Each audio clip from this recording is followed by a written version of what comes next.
नमस्कार विद्यार्थियों, जैसा कि हमने पिछले वीडियोस में देखा कि संगीत क्या है, इसका महत्व क्या है और संगीत का मुख्य आधार आवाज यानी नाद है। इसी कारण इसे नाद ब्रह्म कह के पुकारा गया। नाद ब्रह्म, तो हमने नाद का अध्ययन किया। उस आधार पर नाद से श्रुति, श्रुति से स्वरों की उत्पत्ति। अब जैसा कि मैंने आपको कहा था कि एक सप्तक में बेसिकली 7 स्वर होते हैं। 7 स्वरों में से रे गा धा नी ये स्वर अपने स्थान से नीचे भी हटते हैं, जिस कारण इन्हें शुद्ध रूप के अलावा इनका दूसरा रूप कोमल रूप भी होता है। रे कोमल, ग कोमल, ध कोमल, नी कोमल। तो इन स्वरों को लिखने के लिए इनके नीचे ऐसे चिन्ह लगता है जैसा वीडियो में दिखाया है। रे कोमल लिखना हो तो रे के नीचे हम ऐसा चिन्ह लगाएंगे, रेखा। ग कोमल होगा तो ग के नीचे लगेगी, ध कोमल होगा ध के नीचे, नी कोमल होगा तो नी के नीचे। इसी तरह से तीव्र मां को लिखने के लिए मां के ऊपर खड़ी आड़ी रेखा लगाते हैं, खड़ी रेखा। तो ये तीव्र मां का निशान है। तो हमारे पास इस तरह 5 विकृत स्वर हुए।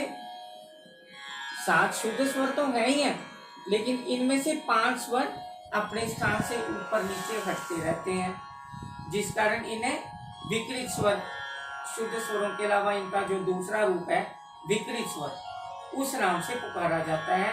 ऊपर नीचे जो हटते हैं उन स्वरों। तो विकृत स्वरों के आगे कितने रूप हुए? 2। जब स्वर अपने स्थान से नीचे की ओर हटता है तो हम उसे कोमल स्वर कहते हैं। जैसे ये सा शुद्ध रे, देखिए। अब ये रे शुद्ध है, कोमल रे कौन सा होगा?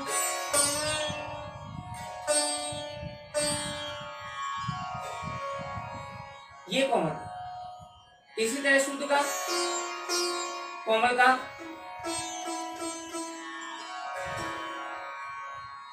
ठीक है, ये कोमल का हुआ।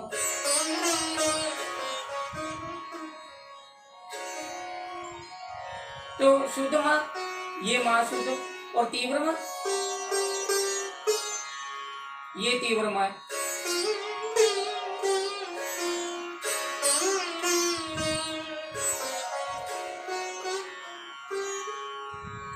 तो ये हमारे सामने कोमल और तीव्र विकृत स्वरों की बात हुई, जिसके विषय में हमने पिछले वीडियो में जाना। तो आज हम सप्तक की बात करेंगे। सप्तक 7 स्वरों का समूह। 7 स्वरों का क्रमानुसार, नियमानुसार समूह, ये क्या कहलाता है? सप्तक। जैसे सारे गामा पाधानी, अगला फिर सा। तो अब क्या है?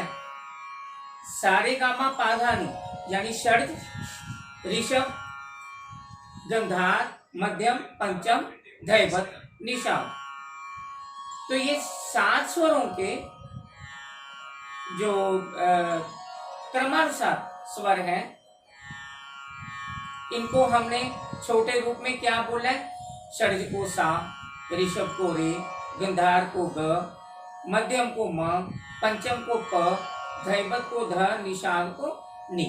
सारी गामा पाधा नी।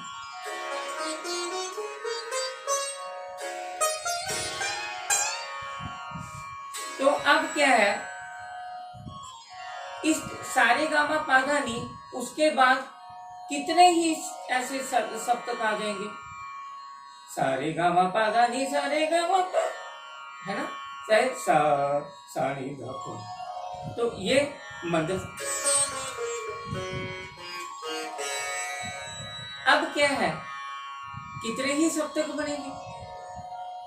विद्वानों ने ये कहा, ये सोचा कि आम जो व्यक्ति है, साधारण मानव है, उसकी आवाज 3 सप्तकों से ऊपर या नीचे नहीं जा सकती।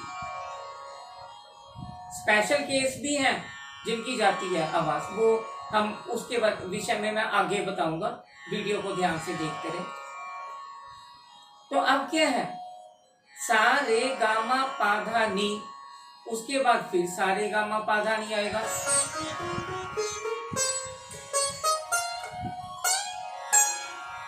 तो अब क्या है, हमने आमतौर पे आम भाषा में 3 सप्तक मान लिए हैं एक मत के अनुसार, कि आम व्यक्ति की आवाज 3 सप्तकों से ऊपर या नीचे नहीं जा सकती।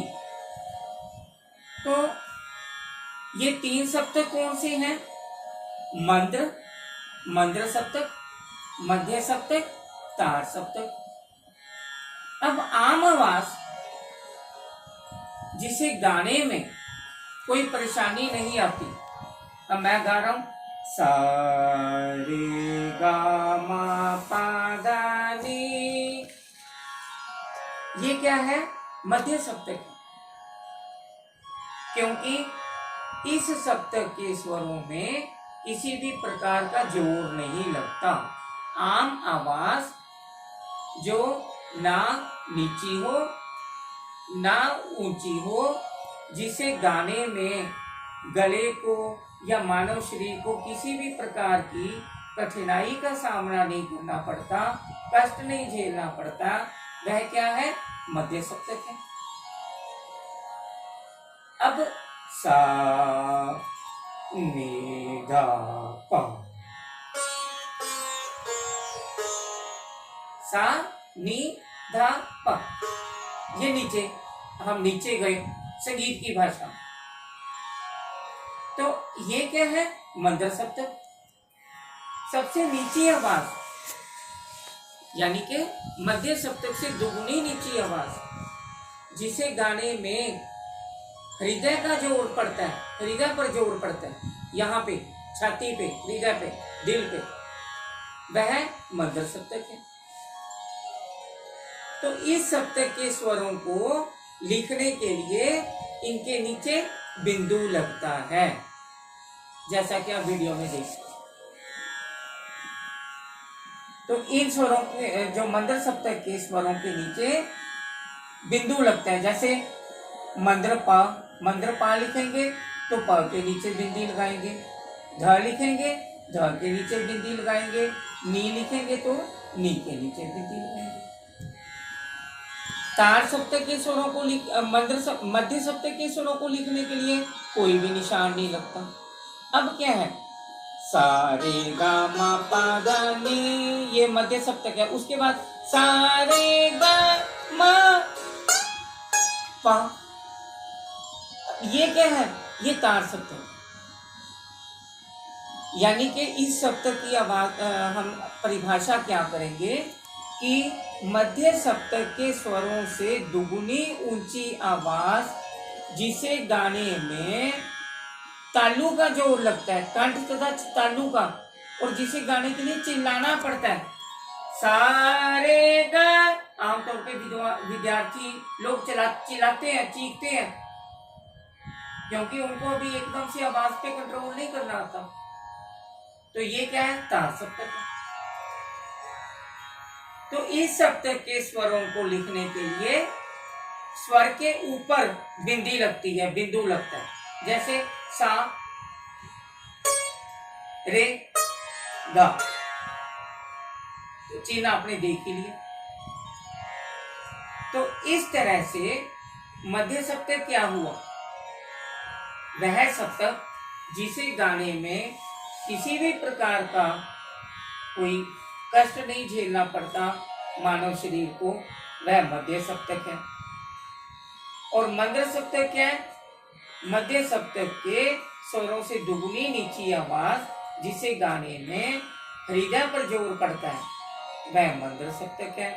तार सप्तक मध्य सप्तक से ऊंची आवाज, दुगनी ऊंची आवाज जिसे गाने में तालु का, कंठ तथा तालु का जोर पड़ता है और जिसे गाने के लिए चिल्लाना पड़ता है, वह क्या है? तार सप्तक है। अब तार सप्तक को गाने के लिए चिल्लाना पड़ता है, मध्य सप्तक में आराम से हम गाते हैं। तो मंद्र सप्तक को के स्वरों को नीचे को लिखने के लिए नीचे बिंदु लगता है। तार सप्तक के स्वरों को लिखने के लिए उनके ऊपर बिंदु लगता है। मध्य सप्तक के स्वरों को लिखने के लिए इन पर किसी प्रकार का कोई चिन्ह नहीं लगता। तो इसी तरह से मध्य सप्तक के जो कोमल स्वर हैं, रेगा, धानी, इनको लिखने के लिए इनके नीचे खड़ी रेखा लगाते हैं। माँ को लिखने के लिए माँ के ऊपर रेखा लगाते हैं, तीव्र माँ। अब मान लीजिए मंद्र सप्तक के कोमल स्वर लिखने हैं हमने,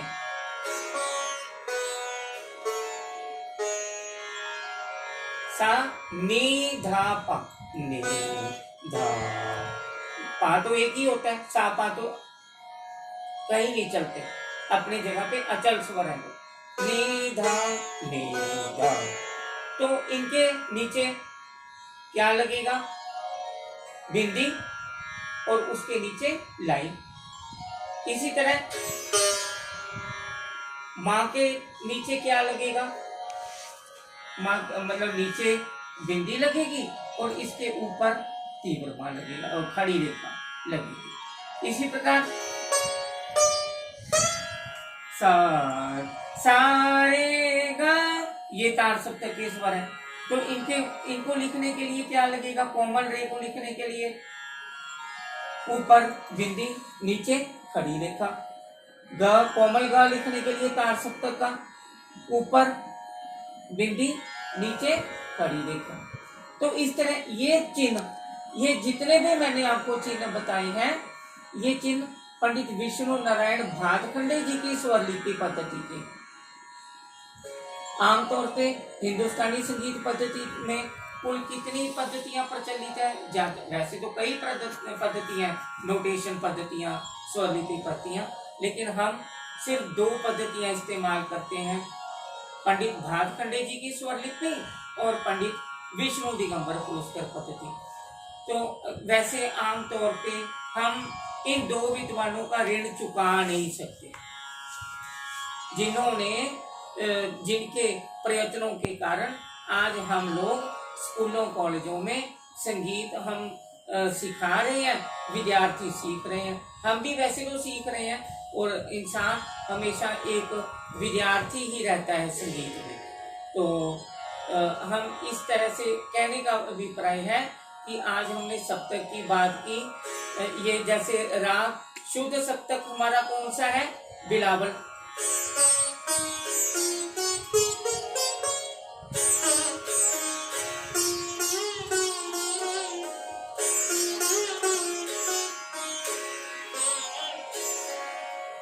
तो आमतौर पे विद्यार्थियों को राग बिलावल के स्वरों से ही अभ्यास करवाया जाता है।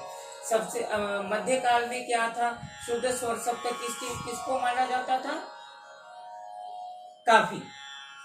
काफी को माना जाता था, लेकिन आजकल बिलावल को शुद्ध स्वर सप्तक माना जाता है। और मैं आपको एक चीज और बताऊं, क्या आपको पता है कि ये हमारे 7 स्वरों का विकास एकदम से नहीं हुआ? ये पहले ऋग्वेद काल में 3 स्वर प्रचलित थे, उदात्त, अनुदात्त, स्वरित। उदात्त का अर्थ क्या है? ऊंचा। अनुदात्त का नीचा। स्वरित, स्वर के विषय में मतभेद है। कुछ लोग इसको उदात्त से ऊंचा मानते थे, कुछ अनुदात्त से नीचा मानते थे, कुछ उदात और अनुदात के बीच का स्वर मानते थे। अब इनमें क्या था, अवरोही क्रम था, ग रे सा। अब इनके उस समय वैदिक मंत्रों का उच्चारण भी तार सप्तक में ही किया जाता था। फिर धीरे धीरे स्वरों की संख्या, जब गा मैंने ऐसे किया, विद्वान अरे क्या बात है, ये तो चौथा स्वर आ गया। तो फिर उसको अपनी साधना से विद्वानों ने स्पष्ट कर लिया, फिर माँ बना। ऐसी धीरे धीरे स्वरों की संख्या 5, 6 और 7 हो गई। तो इस तरह से ये इन्होंने उदात, अनुदात, स्वरित, ये 3 स्वरों का गायन होता था ऋग्वेद काल में। तो इससे फिर 5, 6 या 7 स्वर आ गए, ऐसे सप्तक बना। सामवेद काल में क्या था, 3 स्वर कौन से थे, 3 प्रकार के, कुछ लोग 3 स्वर मानते थे इन्हें, कुछ लोग कहते थे कि 3 प्रकार की गाथाएं थी। ये मतभेद है वैसे तो, लेकिन फिर भी मैं आपकी नॉलेज के लिए बता दूं, सामिका, गाथिका और अर्चिका, ये 3 प्रकार का गायन होता था। 3 प्रकार के स्वरों का लगा लो या 3 प्रकार की गाथाओं का लगा लो। तो इस विषय में मतभेद है। सामिका गाथा का सामिका का सामगान में, गाथिका का गाथा गान में, अर्चिका का ऋचा के उच्चारण में, ऋचा यानी मंत्र, सामवेद के मंत्रों में उसके उनके उच्चारण में होता था। तो इस तरह से फिर 5, 6, 7 ऐसे स्वर आ गए सामवेद काल में। तो हमारे सामने इस प्रकार ये पूरा एक सप्तक आ गया। सप्तक सारेगामा पाधानी, इन 7 स्वरों का नियमानुसार क्रमानुसार समूह, शुद्ध स्वरों का समूह, ये सप्तक। आगे फिर इनमें शुद्ध और कोमल, इन स्वरों में से एक स्वर भी हो सकता है, दोनों भी रूप हो सकते हैं स्वरों के। तो वैसे आमतौर पे आजकल जैसे राग भैरवी है, उसमें 12 ही स्वरों का प्रयोग होता है। इसी प्रकार राग पीलू है, और भी अनेक राग हैं। तो इस प्रकार से आज आपने सप्तक की बात सुनी, सप्तक के विषय में अध्ययन किया हमने। तो उम्मीद है कि ये वीडियो आपको अच्छा लगा होगा। तो अच्छा लगे तो लाइक ज़रूर करें, कमेंट भी करें और सब्सक्राइब करना चैनल को बिल्कुल ना भूलना। इसी के साथ मुझे आज इजाज़त दें, उसके बाद अगला वीडियो लेके जल्द ही हाजिर होंगे। तब तक के लिए नमस्कार।